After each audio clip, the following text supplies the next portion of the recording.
In today's video, I'm going to teach you how to trade options interactive brokers. We'll walk through placing a straightforward, single-leg options order using Trader Workstation, often called TWS. By the end, you'll know how to open the option chain, choose an expiration and strike, and submit a buy or sell order with confidence.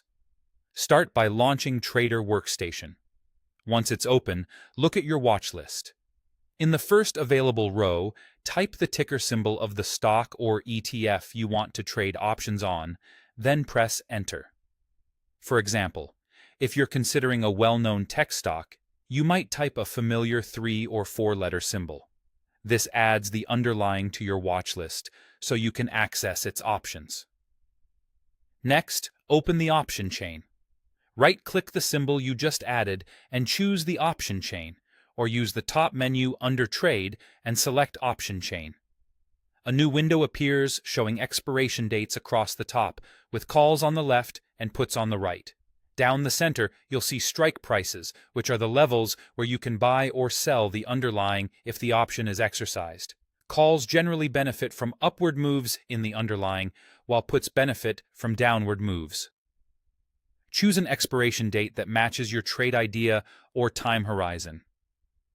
Shorter expirations decay faster, but respond more to near-term price movement, while longer expirations give you more time, but cost more. Now decide whether you want a call or a put, then pick a strike price. In-the-money strikes have higher premiums and more intrinsic value. Out-of-the-money strikes are cheaper, but require a larger move to become profitable.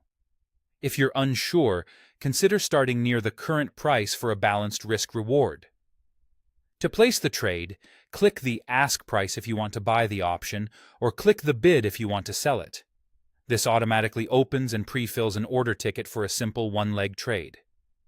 In the ticket, set your quantity in contracts. Remember, one options contract typically controls 100 shares of the underlying. Choose your order type.